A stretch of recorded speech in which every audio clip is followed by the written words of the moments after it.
welcome to the Mindset Michelle TV show. We're so super excited to have you joining us today for yet another fabulous episode.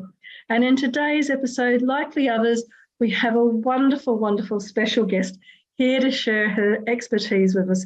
Hello, Veronica. Hi, Michelle. Very nice to meet you, and hello to the audience. I'm very excited to be with you today.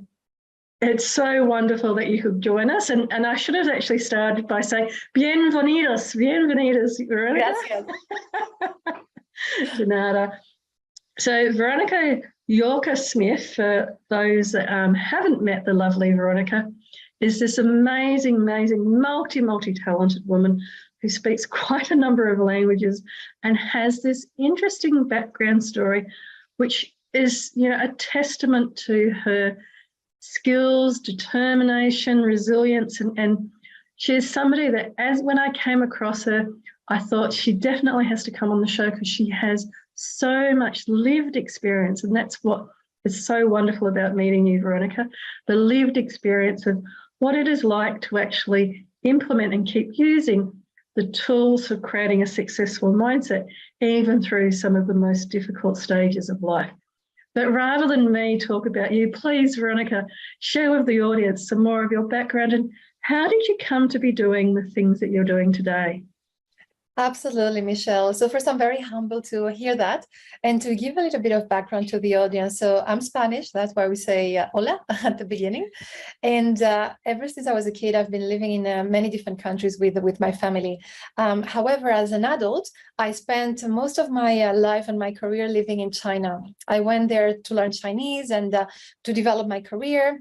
And I was there altogether for 18 years. So really like a big chunk of my life.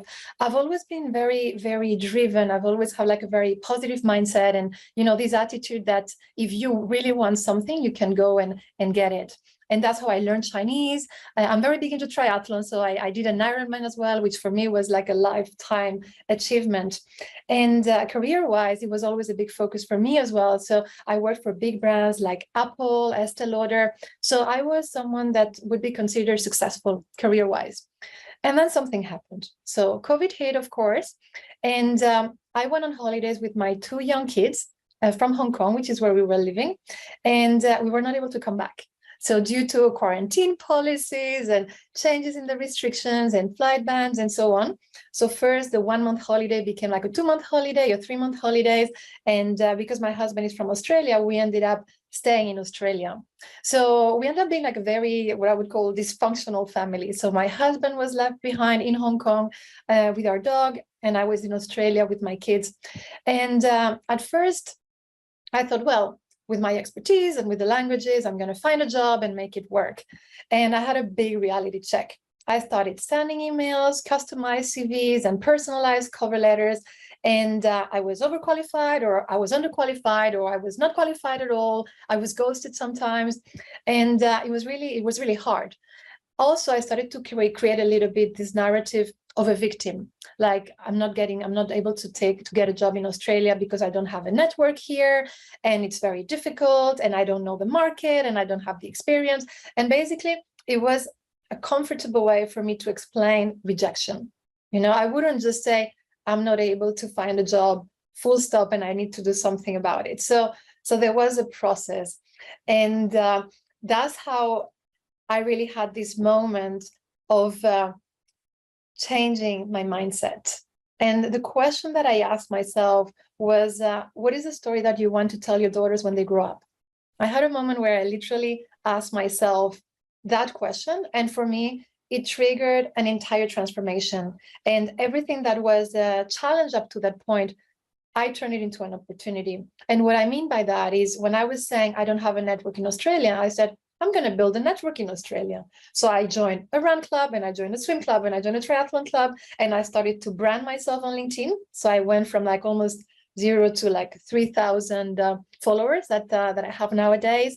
And I really started to write about topics that I'm passionate about, because I also told myself, well, if the recruiters are not able to see my value, I'm going to put my value out there for people to see it. And so in a nutshell, that was a little bit my transformation on being in a situation that was really challenging and really difficult, and change the narrative, be in the driver's seat and say, this is my journey. and I'm going to be driving this bus. I really like that analogy of driving the bus, and I think that is a wonderful thank you. There's so much in what you've just described of going from Spain to China, and then being with COVID in the Gold Coast here in Australia, and that disconnect between your dog and your husband and all of those different things. And then so beautifully how you describe, you know, what is the story I'm going to be telling my daughters, and from that, using that as a catalyst to then change your mindset and to start looking for the opportunity and the challenges. And I think that this is a great way to look at, you know, anything to do with mindset, in that there is challenges, and it's not about saying that there are challenges, but looking at the challenge and going, well, what's the opportunity in that? And similarly, when you have an opportunity, looking at the challenge in that and then balancing the two out. But before we get too far into the suggestions and talking about challenges and opportunities, with everything that you've gone through and having that, you know, literally worldwide expertise and experience, whether it was been Apple or Estee Lauder or China or wherever it's been, what do you then think of as being success for you now? I think success is a very personal word. I think it has a different meaning for everyone. Maybe also if you had asked me that question 20 years ago, I would have answered differently. Now, because precisely I have that experience, for me, success is actually very simple. And it's really about being able to spend your time doing things that you love with people that you love. And it sounds maybe a bit cliche, but if you break it down, doing things that you love, it's about your hobbies, it's about your work, it's about how you spend your time with your family, with your friends. So it's really a much more complex idea than just, you know, spending time with your loved ones. Is really on how you make it work. So how do you maybe reorient your career so that you're really doing things that you love while you're working? And I mean it. Like, for example, some of the things that I'm doing now is creating a lot of content, writing about topics that I'm passionate about. I'm an advocate of inclusion and diversity, and I write about it. And so that idea of really building around the things that matter to you, building around the things that you love, and then, you know, take it from there. For me personally, that's what success looks like. Maybe you ask me in 10 years and I'll have a different answer. But today, that's definitely the way I feel it in my heart. Oh, how beautiful. And I imagine as well, if we were doing this while you were not able to see the husband and your dog and be back in your home in Hong Kong, that your definition of success again may have been, you know, escaping from COVID and seeing your husband and your dog. So it is funny how situational and also where people are at in terms of their life stages. But I really love many people through COVID experience now have, and over the last few years with different things, have also started to come to this sort of stage of life of, it's actually the time and the quality of life that you have with the important things in whatever that might be in your life, and not just working. And if you're able to work in things that you love, even better, because then it just creates that fabulous whole of life. You know, John DeMartini says, doing the things that you love and loving the things that you do. So it's a beautiful way of describing that every moment, you know, it's not like a Friday afternoon, I'm going to go and start living. It's every moment of every day. So with, again, you're incredible, you know, people that speak 6 languages, I'm always in awe of, especially people that know how to speak Chinese, even more so in awe of. What do you think you would say were some of the tools or suggestions you would have for building that kind of mindset for success, of seeing the challenges and the opportunities, and then looking at both and looking at ways to, you know, build a LinkedIn following or do this or do that? What sort of things do you think were critical for you to help you to keep building your mindset? So for me, when it comes to motivation and success, I very often use analogies with sports because I'm a triathlete and I've been doing triathlon for more than 10 years. As I mentioned at the beginning, one of my big milestones in life was to do an Ironman. And I always bring it back to having a vision. I think success is going to look like differently for different people. But for me, when I was doing my races, you start with the idea that you have this finish line, this target, right? In my case, it was this huge race that had a cutoff of like 17 hours, so crazy. But I really wanted to do it. So the first question is, be true to yourself and choose what is it that you really want to do. Because the first thing is that you really have to want something to be able to put the work. So I think being honest and asking yourself in your heart, is this really something that I want to go for? If you have a vision, a clear finish line, then it's easier to build a journey towards that. Because when you're feeling a bit down, you remember why you're doing it. When you hit a wall, because in sports you physically hit a wall, it's almost like a physical wall, even though of course it's not there. You remind yourself, I have 10 kilometers to go, I have 20 kilometers to go, I can hear the people, in the finish line. So having that goal, having that finish line, I think is something that really helps you. And something else that for me has been very important to be successful, if you had asked me before learning Chinese, oh, do you think you will learn Chinese? The idea was so big that it was overwhelming. And I tried to break goals into smaller goals. Like the first step is the most important one for me. Like sign up, put your name out there, sign up for the class, sign up for the race, put your name out there for the challenge. I think, opening that or creating this accountability mirror is really important. If you don't put your name out there, it's not going to happen. So once you put your name out there and you show up at the start line, then I think you have a lot of the ingredients already, because you have the start line and the finish line. It's something that you really want. You know that when you have your moments of doubt, you have that vision, that is going to help you going. So that's why for me, doing this analogy with sport is always a very visual way of explaining to people how you can achieve success, how you can break it down into small pieces, and how every single person that you see out there who is successful had to go through the same steps. No one had a shortcut to get to the finish line straight away. Everyone had to do the very first step, and one step at a time. And I love that analogy, and thank you. Analogies and examples like that for people that are listening, especially that are visual, relating it to that vision of the finish line. So I think you very lovely way there of describing about, well, when you're starting out with something, showing up, taking that first step, and having that vision to keep going when things do get tougher or do get harder. I picked up, did you actually say 17 hours for the marathon? Was that what I heard? It's an Ironman and the cutoff time is 17 hours. So if you don't cross the finish line within the 17 hours, even if it's 1 second, there's no forgiveness, there's no compassion. In my case, it took me 12 hours and 41 minutes to do the race.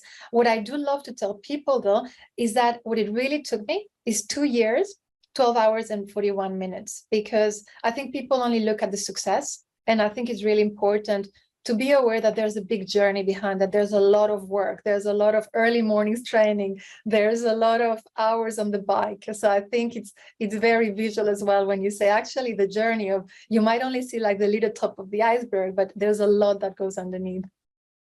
And I really love that. Again, a wonderful visual about the iceberg and not seeing what's the hours of preparation. And that's a great way to describe it. It was 2 years, 2 hours and the minutes, because I think people do appreciate that it's that keeping that vision of the goal and the end point that helps through that 2 hours. And then the wonderful thing, I'm sure, as well, is that over those 2 years, you were actually doing smaller marathons or smaller runs. So you're actually building your stamina, etc., up. And thinking back to the mindset side of it, it was you were leaning into it, testing it, training and training and training, working out what worked for you and what didn't work for you. and then keeping going until you actually achieved your goal, which is amazing. And congratulations, you know, doing a 12-hour run. There's many people I know that would have trouble doing a 12-minute run. So congratulations on running for 12 hours. Was it running and walking or running? No, it wasn't an Ironman. And sorry, I should have explained this at the beginning because it's something that is very niche from triathlon. So an Ironman is an endurance triathlon. So you start with a swim that is almost a 4K swim. So it's 3.9. And then you do 180K bike run. So yes, 180.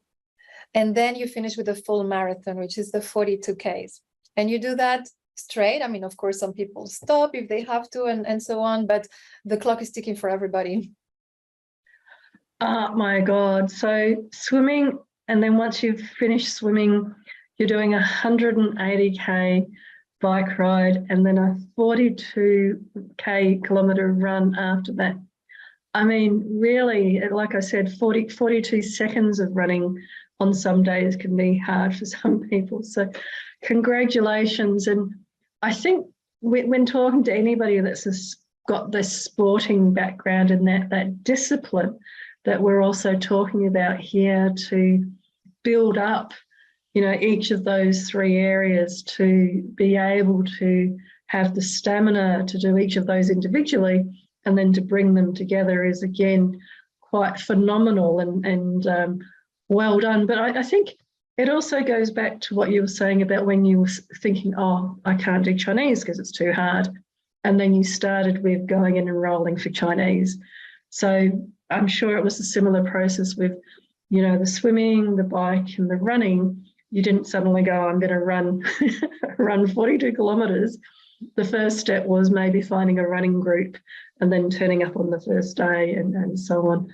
These are really, you know, it's very inspirational to hear that every time and being faced with these different challenges, you then were able to find the opportunities in there. It's very inspirational. Thank you. With the challenges and opportunities that you faced when going to different countries, and in this case into Australia, and perhaps not having the qualifications recognised or experienced, probably is a better way of saying it, experience recognised in the same way that it would have been or might have been in other countries. What sorts of things do you think helped you with your mindset at that point where when thinking, you know, in other countries, they see me as a senior level executive and an expert and a this and a that, and I don't quite understand, and it's not really necessarily important why they're doing that in this country, just that they're doing it. What do you think helped you to, because in Australia, we do have a lot of multicultural places. In other countries, they have a lot of multicultural transient workforces coming and going, because we're very global now. People come and go all the time. So what do you think really helped you with looking at, well, what is in my power and what can I do, as opposed to what's outside of my power and I can't do? Mm-hmm. Great question. So the first thing was really to work on my mindset. I believe that no matter what you do, trying to have a positive spin is always going to help. And in a recent podcast, someone asked me how I dealt with the continued failure that I was living. And it made me think, and I replied and I said, I don't believe failure is a state. I believe failure is something specific in a specific point in time that you analyze and you learn from it. And having this mentality really helped, because sometimes people can say, oh, I'm a failure. You're not a failure. You might have failed in something specific on a specific day, a specific task, a specific job. So having this mentality of saying, I'm not a failure. Sure, I didn't get this job or this business in particular failed, but that mentality of being positive, that's something that really helped a lot. The second thing, and I think is very just before you go on, because I think that that's a really important point, because you mentioned earlier, it's not just about other people saying that you're a failure, and you mentioned the word victim earlier. I think that self-talk, as well as other people talking and saying those things, is something that, whether it's a new country or a new job or a new this or a new that, having those disappointments, I prefer the word disappointments to failure. Absolutely. Because every day can be, you know, full of disappointments that, you know, my neighbourhood ran out of power this morning, and so people were disappointed they couldn't do their work and stuff like that. But, you know, the opportunity was they got to go for a walk in the fresh air instead. But those disappointments are an everyday part of life, and it comes back then to how do you frame it in your mind and how do you deal with it. And if your mind goes back to thinking of it as a failure, as a victim, then even reframing it as a starting point to I was disappointed, that's okay, and that's very real to feel.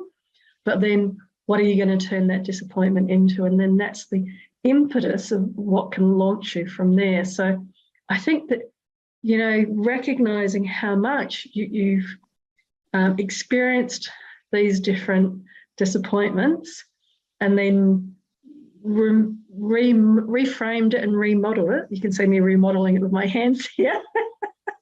You've reframed it in your mind and then chosen to focus on, well, whatever that was, and whether I call it whatever, you're still deciding that you're going to focus on, well, what's the positive here and what can I learn and what can I build on? So really celebrating, like I said at the start, that you're a lived example. You're an example of somebody that's really successfully done that.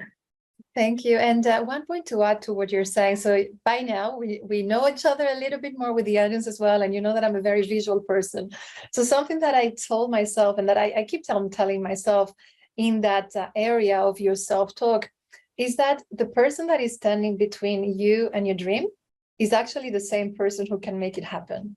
And that person is you. So it's really how you want to look at the situation. Is the same situation. You're either an enabler or you're being an obstacle to your own success and to your own dreams. And for me, that's such a powerful visualization, you know, of success. I really like that, especially because as you were talking, I was imagining myself outside of myself and looking at me and having that image in front of me of, am I enabling my success or am I discounting it or sabotaging it on all of that? And I think it's a wonderful, wonderful tool. And I remember similarly, and not quite going from Estee Lauder and Apple, but when I moved to Chile and was teaching English in Santiago and was having, I kind of thought, blonde hair, blue eyes, I'll get a job straight away. But in that culture, it was very much about referrals, and you needed to have like a patriarch to refer you in that specific time in that culture. So I reframed it and really was the first time I set myself up as a small business and had my own company teaching English. And it taught me so much about that resilience and exactly what you're describing about what sort of self-talk I was giving to myself about, oh, you know, I've done this, I've done that. I've worked in London, Rome, Paris, all of these different places. And here I was not able to get that type of work in Chile. And then when I reframed it, it was like, well, actually, it's given me the opportunity to reinvent myself. And I'd already reinvented myself by going and living there. And this was, you know, a whole new career path that I entered into while I was there as well. But that image you reminded me of, because I had to think of myself then and look at myself as an English teacher. And I never thought of that before. And probably one of the strangest conversations I ever had was I had a lady there that was helping me with my Spanish, and I was helping her with her Japanese. And the only common language we had was English. So we were having this three-way language conversation. As she was telling me words in Spanish, I was telling her the word in Japanese. And then if we got stuck, we were talking in English. But it was this beautiful merging of all of these different languages to, again, look at, well, this is the challenge and what's the opportunity. But that was where I really first had to look at myself outside of myself and what image and who was I in that situation. Yeah. And Michele, you also asked me what are the things that I felt were under my control and those that weren't. And to be honest, I framed myself into, there's nothing really that is out of my control. I really had this mentality, and I'm going to give a couple of examples about networks. So I arrived to Queensland, to the Gold Coast, without really knowing almost anybody, although my husband's family is from there. And at the beginning, I told myself, oh, I don't have a network, and that's why recruiters don't know me and so on. And I really started to turn things around. And I said, well, actually, precisely because I'm someone new here, someone who is traveling with all these things, I have a story that might resonate with other people. And I'm not only talking about foreigners, I'm talking about maybe parents that had a break during the parental leave and want to go back to work and they don't know where to get started. I'm talking about people who have been laid off and also need to start building a network, maybe people who want to reinvent themselves and have to start from scratch. And so I started to reach out to podcast hosts, just like yourself, and say, this is my story, but it's not only my story. I think this can be someone else's story, because you can turn things around exactly the way I did. And so by really owning the narrative and saying there's nothing really that I can't do. I don't have a network, I'm going to build it. As you were saying before, I don't have the experience in Australia. Sure, but I have transferable skills. So how am I going to sell those transferable skills so that the Australian companies and the recruiters are going to be able to see it? And so I started to create a lot of content on LinkedIn. And you can actually follow me daily. I create on topics that I'm passionate, like inclusion, diversity, motivation, well-being. And I actually had recruiters contact me. And one of the jobs that I have, so I'm like a consultant today. I work with different companies. One of them contacted me through LinkedIn because I was really active. So they actually, this person can be helpful for us. And so I really started to work on my own branding, because something that I realized as well, and this was more personal, but I think it can relate to many other people. When you work for many successful brands for a long time, and in my case, particularly Apple, you almost become an extension of that brand. Veronica from Apple. You don't need to introduce yourself to the recruiters. The recruiters usually come to you, and you feel that you have like this big, powerful brand. The reality, and it's a reality check, is that when you're no longer with a brand, and particularly when you're with no brand at all, you ask yourself, who am I? What is my brand? How am I going to brand myself? And so for me, that was an opportunity as well. I said, well, I don't have an employer, but I have a brand. I am my own brand. And I started to really build it from scratch through writing, through reaching out to TV hosts and podcasts and so on. And it's a process, it's a journey that I started very recently. But I think it can be encouraging for other people, because everyone should do their own branding. I think you're the best brand that you can ever invest in. And it doesn't cost a lot of money. And everyone starts with the first step, just like I did. And again, you've just reinforced how much of an inspirational story you are. That with that large corporate organisational knowledge, it may have been easy to stay in that space and just go, I'm Veronica from Apple, like you so beautifully put. But you recognise that it was actually about creating Veronica standalone brand that was going to stand the test of time, whether you were at Apple, Estee Lauder, or wherever. We're coming close to time, and I know that people may, like I could sit here and talk to you for hours more. What's the best way for people to get hold of you? As I mentioned multiple times, through LinkedIn. I'm really active. I love when people engage. I love to engage back. If you want someone to comment on your post, just follow me. I'm there. Fabulous. And what then, if you were to talk to your younger self, I mean, you've done so much, but if you were to talk to your younger self, what sort of things, or what would you say to your younger self? I would tell myself many things, but one of the things that now with more experience, I would really tell myself, and it's actually from Steve Jobs. So it's that sometimes when you're younger, you're trying to make the right decision and you don't know where this is going to lead, and you have a lot of confusion in your head. And I think it's important to know that sometimes the dots are not going to connect looking forward, but they do connect when you look backwards. And now I can totally see that, because it goes back to what I was saying about having challenges, turning them into opportunities. So everything happens for a reason, and you will connect the dots. What a beautiful, beautiful way to travel from China to Hong Kong to the Gold Coast to triathlons and all of the other fabulous, fabulous examples and suggestions and wonderful way that I'm sure that as we look back on even this episode, we will see the dots connecting that we could never have planned starting out on this journey together. But for now, muchas gracias, Veronica, for coming on the show today. And to everybody that's been watching, I'd love to say thank you again for tuning in, for all of the emails and the messages that we keep receiving. It's from your wonderful, wonderful feedback that we keep having guests like the amazing and beautiful Veronica on the show today. But for now, from my heart to your heart, be great, be fabulous, and be you.